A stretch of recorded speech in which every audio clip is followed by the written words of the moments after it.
Today, Congress took a break from naming post offices and did something it almost never does. It did something. In fact, the Senate today considered not one but two pieces of legislation to make it easier for women to gain access to reproductive health care. 2 weeks after the Supreme Court decided that up to 90% of for-profit corporations can deny women coverage for contraception, lawmakers debated a bill sponsored by Senators Patty Murray and Mark Udall to reverse that decision. With the court's ruling in Hobby Lobby, corporations and CEOs have been handed the right to play the role of gatekeeper for what kind of health care employees and their families can access as a part of their health insurance plan. And the doing something didn't end there. The Senate also held a hearing on the Women's Health Protection Act, a bill that bans onerous and costly state-level restrictions on health clinics that provide abortions. But how did Republicans react to the efforts to provide women with better health care? With wild hyperbole. It would lead to inhumane, unsanitary, heinous, dangerous, shocking, and unsafe abortions. The suggestion that somehow France or Italy or Spain or Portugal or much of the civilized world is somehow insensitive to the rights of women is rather extraordinary, and the idea that America would rush out to embrace China and North Korea for the standard on human rights is chilling. This is a 3D ultrasound of my grandson. This is the wonder of science. Joining me now is Democratic Senator from Wisconsin and co-author of the Women's Health Protection Act, Tammy Baldwin, and president of NARAL Pro-Choice America, Ilyse Hogue.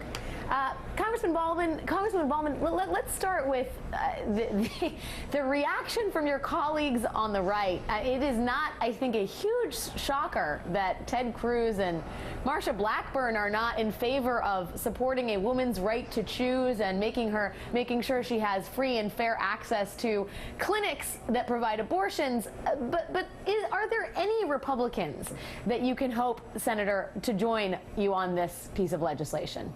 Well, certainly we hope that we will get Republican support as this bill is fully debated and advanced, because there are Republicans who care deeply about women's reproductive freedom and have watched with very strong concerns as states across the United States have passed restrictions that do nothing to advance women's health or safety, but are only focused on trying to limit access to abortion care and comprehensive reproductive services.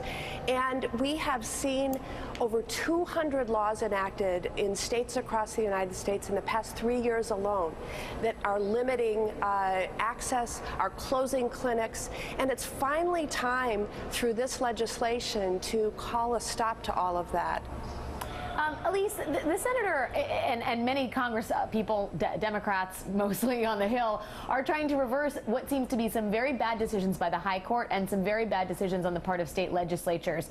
But the reality is such that 60% of American women live in states with burdensome regulations on health clinics. 26 states require abortion patients to wait 24, 48, 72 hours before receiving medical care. 20 states have ultrasound counseling laws. It would seem that, though reason and science point one way, the anti-choice movement has made great strides in this country and perhaps are winning the day on this issue. Well, I think that we're seeing a shift in momentum. The reality that so many women are living without access to abortion care, where their constitutional rights are not guaranteed anymore. The things that have happened lately, like the Hobby Lobby decision at the Supreme Court, what I said today is we've awakened the pro-choice majority in this country. 7 in 10 Americans across the country believe that a woman is best suited to make our own decisions about how and when and with whom we have kids. And I think that these senators are so out of line that you quoted. We're so grateful to Senator Baldwin's leadership, along with her colleague, Senator Blumenthal, because what we're seeing them state unequivocally is a woman's constitutional right should not be determined by where she lives in this country. We are all Americans, and we all deserve equal access. And in fact, the conditions that Senator Grassley Tammy was describing in that clip are exactly what we know happen when women's access to safe and legal abortion care is limited. And so this is what this bill intends to fix, and our members are geared up and behind it 100%. Senator, what do you say to detractors of this work? I mean, Marsha Blackburn was in the U.S. House of Representatives with a 3D ultrasound of her grandson, and you know, espousing pseudoscience about abortions and about choice. It is increasingly a frustrated conversation that happens between the left and the right on this very topic. Republicans have cherry-picked scientific fact on a host of issues, or just outright deny scientific reality. How do you have the conversations behind closed doors? Well, behind closed doors or in the light of day, the conversation is about the reality of these hundreds now of state laws that are restricting a woman's right to choose, and frankly, that is a fundamental constitutional right.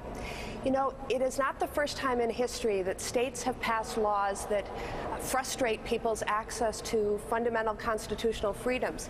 And when they do, it is Congress's responsibility to step in and pass federal law to make sure that people's constitutional rights, no matter where they live in the United States, are protected.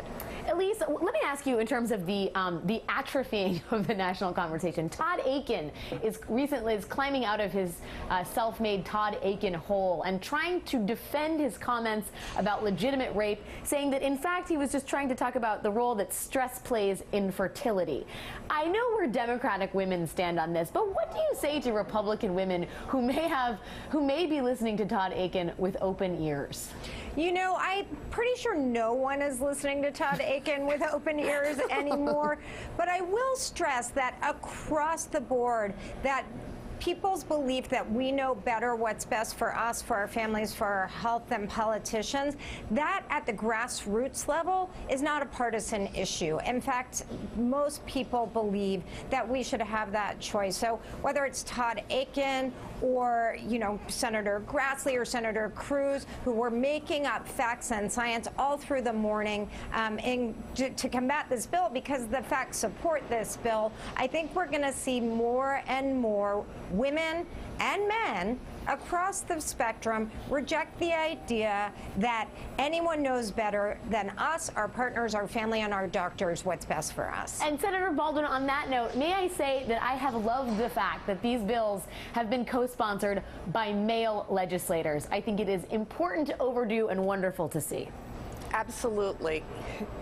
And I'll give a shout out to Senator Blumenthal, with whom I've worked very closely on this issue, and I'm proud to co-sponsor it with him. Senator Tammy Baldwin and NARAL's Ilyse Hogue, thank you ladies both for your time. Thank you, Alex. Thank you.